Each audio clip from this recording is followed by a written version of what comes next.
no, no, I don't want to get in trouble. He's like, no, man, it's a legitimate fight in the cage. I was like, no cops, no judges, no cops chasing me, no court date, no nothing. He was like, yeah, no, it's gonna be a legitimate fight. And I was like, I did my first one, and I fell in love ever since. I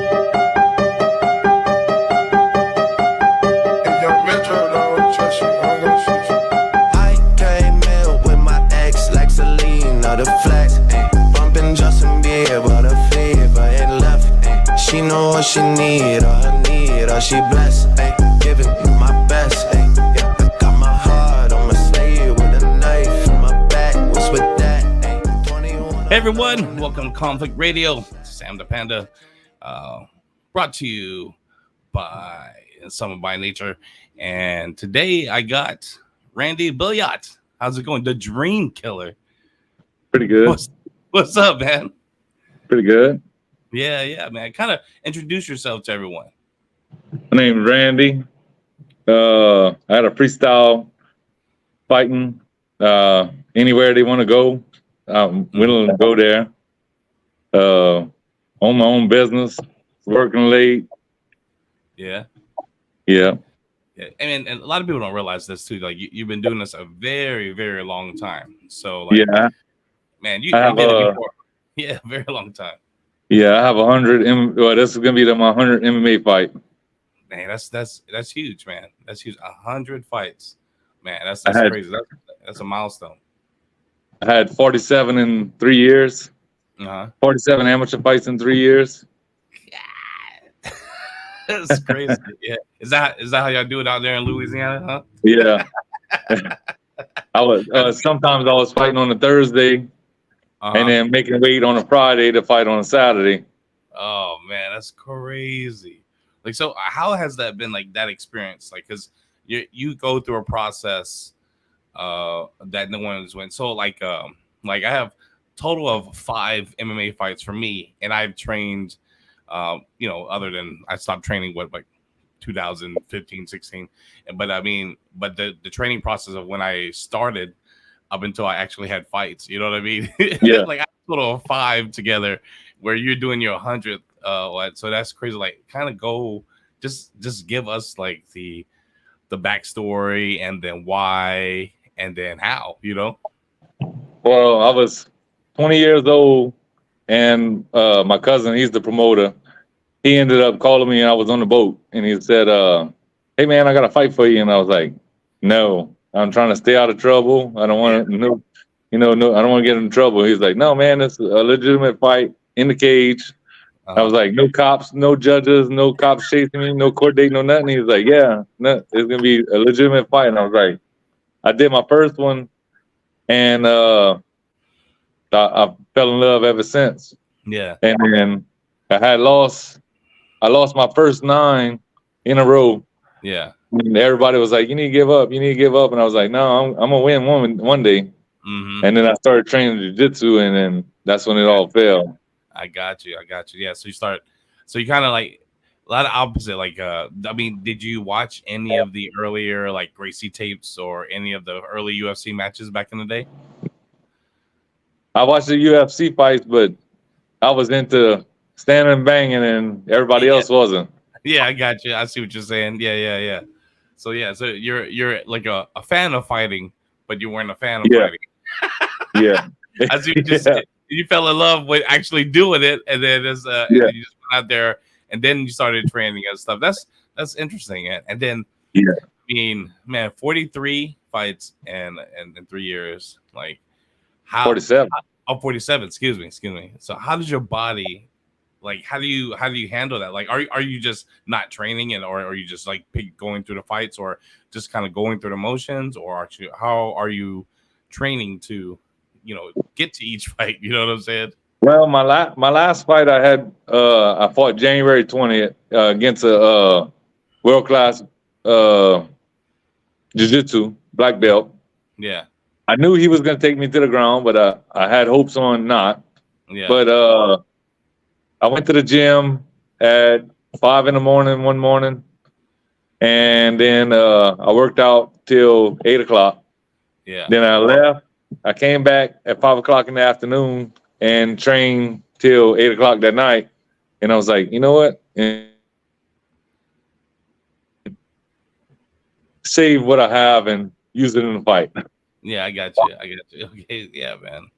Man, so do you see yourself like coming at the end here soon, or are you just gonna do it until the wheels fall off, kind of thing? I actually retired 2.5 years ago, and then that guy called me out for January 20th. And I was like, you know what? Let's do it. And then now you still got the itch. And Yeah, and then yeah. I was gonna fight they actually had two other promotions call after I talked to Jarrett, and it was like, look, man, we need you to fight 205 to 230, 205 to 230, and I was like, no, I already signed a contract. Yeah, and it was like, all right, well, we're gonna call you after, and I was like, I don't think we have to talk to my wife. Yeah, no, yeah. Oh, okay. So now there's family involved, and there's another partner that's helping you make the decisions. Like, so how's that getting involved? Like, how do as I like to say, like the real boss when she says when you can do something. It was like whenever I ended up taking the fight January 20th without her knowing at first. Like, she was like, "What you doing?" And I was like, I just took a fight." And she was like, "What?" And I was like, "Yeah, I took it." And then they're like, "You're getting too old." And I was like, "I guess you feel as old as you feel, but I don't feel that old." Mm-hmm. But during training, you can feel the bumps and bruises that you usually didn't feel. Mm-hmm. Yeah, that is true. Yeah, 'cause I always found like the training was the hardest part. You know what I mean? Yeah. And the fight's easy and fun, right? Yeah, the fight should be fun. Yeah, and then but the training was always brutal. That's why I was like, I'm listening to you and like, oh yeah, you did 47 in 3 years, and then this is your 100th fight. I'm like, ugh, that's crazy. Thinking like what you put your body through, man. But that's pretty awesome. But you said you have your own business. What is that exactly? I own my own construction business. Okay. So we remodeling houses after the storm and stuff like that. So I really ain't had the time to train. That's what I was telling Jared the other day. I've been working, trying to get jobs done. Yeah. 2-3 o'clock in the morning and then leaving. Oh, okay. So yeah, you just kind of be going through the motions. Yeah. I got you, man. Hope and prayer, Hail Mary. Okay. I'm gonna so have you been to South Carolina before? No. Okay, so first trip. Yeah, that's the first one. So we're based out of Charleston, which is in one of the like high traffic tourist places in the United States, which is nice. But we're actually having the fights in Columbia, South Carolina, and it's our capital. You know what I mean? So but it's pretty chill, laid back. It might seem familiar without all the swamps. You know what I'm saying? That you have.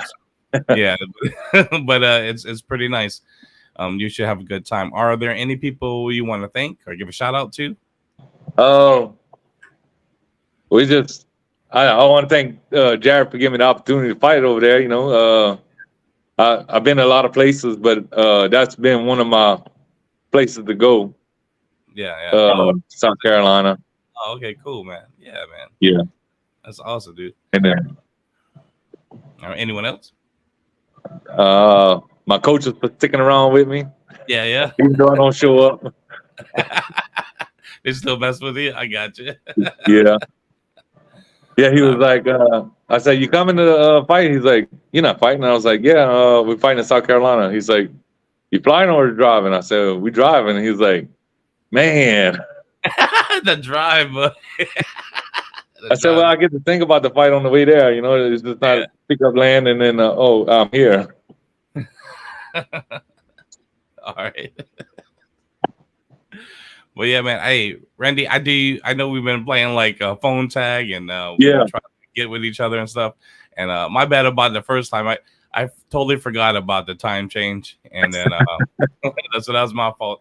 And then, but man, I appreciate you taking the time and out of your busy schedule, chat with me for a few minutes. Let the conflict plans get to know you. But if you have any fans or family that want to check you out and they can't make the drive to Colombia, there's a link right there that's floating on the bottom of the screen. All right. They can go to combatcast.tv/conflict and they can purchase the pay-per-view, and then they can watch you from home. And it's no more. It's $20. Yeah, and I think I ended up posting the link on my Facebook. Yeah, and then definitely, and have people check it out, man, and they can root for you from Louisiana. That's gonna be awesome, man. And then I'll look forward to seeing you next week. Yes, sir. All right, man. You have a good day, man. Having me on there. Oh yeah, no problem. Thank you. All right, later, bro. All right.